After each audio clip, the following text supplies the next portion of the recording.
1. Which of the following is the primary goal of adult learning principles in the context of workplace training? A. To increase employee retention rates. B. To focus on basic skills development. C. To align learning with real-life tasks. D. To foster a competitive work environment. 2. When evaluating the effectiveness of a training program, which method is most suitable for measuring knowledge retention? A. Participant feedback surveys. B. Pre- and post-training assessments. C. Informal interviews with employees. D. Observing workplace behaviors. 3. Which of the following strategies is most effective for engaging adult learners in a virtual environment? A. Relying solely on text-based materials. B. Offering frequent live interactions and real-time feedback. C. Restricting learners to independent study. D. Reducing the amount of multimedia content. 4. How can regulatory compliance be best integrated into a training curriculum? A. By providing theoretical knowledge without application. B. By incorporating real-world case studies and interactive scenarios. C. By focusing solely on legal jargon and requirements. D. By allowing employees to skip modules related to regulations. 5. What is the key difference between formative and summative assessment in evaluating learning outcomes? A. Formative assessments are used only at the end of a course. E. Summative assessments focus on providing ongoing feedback.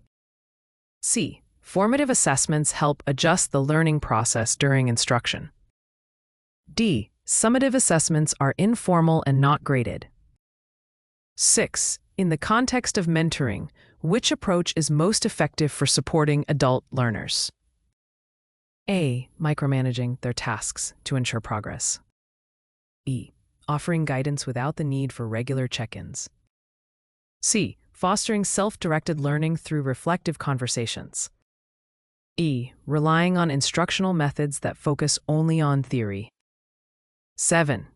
Which adult learning principle emphasizes the importance of prior knowledge in the learning process? A. Constructivism.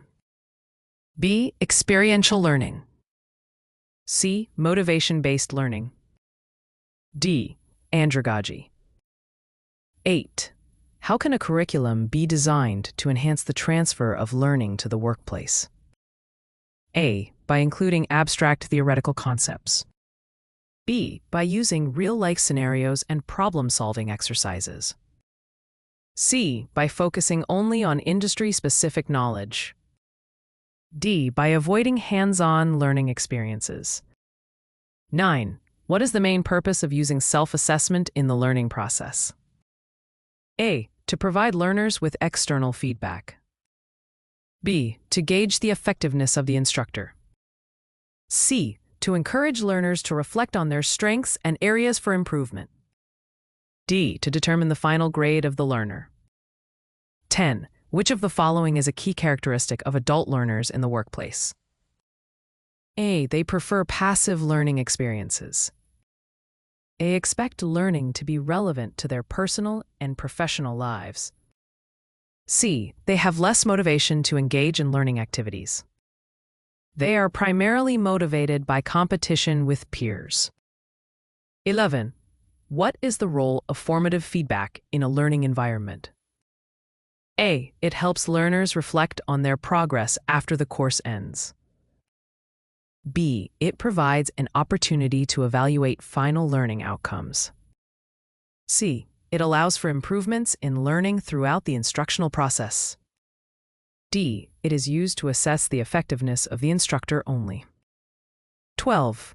Which evaluation method is most effective for assessing the overall impact of a training program? A. End-of-course evaluations. B. Observational checklists during training. C. Long-term follow-up surveys to assess performance changes.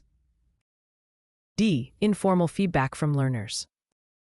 13. How can communication skills be most effectively developed in an adult learning environment? A. Through theoretical lectures without practical application. I. Engaging learners in role play and real-world communication scenarios. C. By focusing only on written communication techniques. D. By discouraging group discussions and collaborative learning. 14. What is the primary benefit of mentoring in adult education? A. It reduces the need for formal assessments. B. It provides a platform for continuous learning and career development. C. It focuses on instructional methods over individual growth. D. It replaces traditional classroom-based instruction. 15. How can regulatory compliance training be made more engaging for adult learners? A. By providing long lectures on the legal aspects of compliance. By integrating interactive activities, case studies, and real-world examples. C. By requiring learners to memorize extensive legal texts. D. By offering only online quizzes to assess knowledge. 16. What type of learning environment is most conducive to adult learners? A highly structured, teacher-centered environment. B. An environment that encourages autonomy, collaboration, and practical application. C. An environment that focuses exclusively on theoretical knowledge. D. An environment with limited opportunities for feedback. 17. Which of the following methods is best for assessing the skill proficiency of adult learners in a hands-on training program? A. Multiple choice tests. B. Real-time performance evaluations and practical demonstrations. C. D. Written reports of theoretical knowledge. 18. How can curriculum developers ensure that their content is relevant to adult learners? A. By including content that is broad and general in nature. By using learning materials that are contextually relevant and applicable to learners' roles. C. By focusing only on abstract theoretical concepts. D. By excluding interactive learning components. 19. Which of the following is a common barrier to effective adult learning? A. Over-reliance on passive learning methods. B. An emphasis on self-directed learning without guidance. C. The lack of real-world applicability in learning materials. D. High levels of motivation among learners. 20. In a mentor-mentee relationship, what is the role of the mentor? A. To provide all answers and solutions to the mentee's problems. B. To guide, support, and encourage the mentee's growth and development.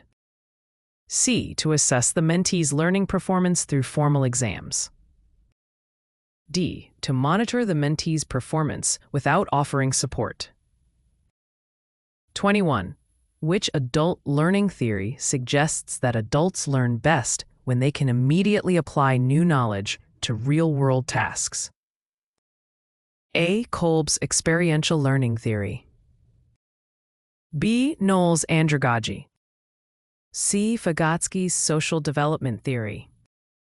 D. Piaget's cognitive development theory. 22. What is the most effective way to foster learner engagement in an adult learning setting? A. By using exclusively lecture-based teaching methods. B. By creating opportunities for collaboration, problem-solving, and reflection. C. By limiting group work to small teams. D. By focusing only on content delivery without learner interaction. 23. In what way does self-directed learning differ from traditional classroom learning? A. It relies on external motivation and rewards. B. It allows learners to take responsibility for their own learning journey. C. It is focused exclusively on group-based activities. D. It requires less time and effort from the learner. 24. What is the primary goal of assessment and evaluation in adult learning? A. To assign grades and measure academic performance. B. To improve the learning experience by identifying strengths and weaknesses. C. To determine the competency level of instructors. D. To create a competitive environment among learners. 25. Which of the following best describes a learning activity that aligns with the principle of experiential learning? A. Reading theoretical texts. B. Completing a group project that solves a real-world problem. C. Listening to an expert lecture. D. Taking a multiple-choice quiz. 26. What role does motivation play in adult learning? It only affects younger learners and is not relevant to adults. B. It is a critical factor in adult learners' engagement and persistence. C. It is solely influenced by rewards and external incentives. It has no impact on the success of the learning process. 27.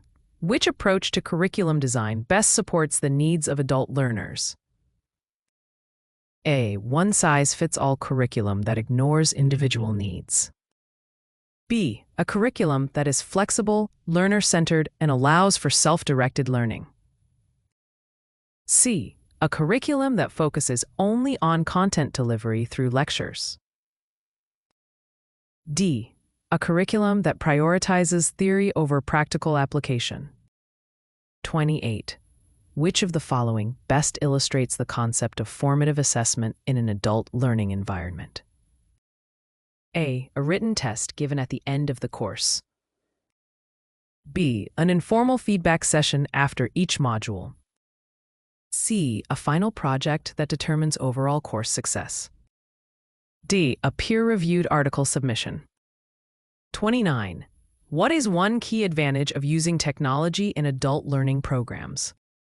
A. It allows for passive consumption of information.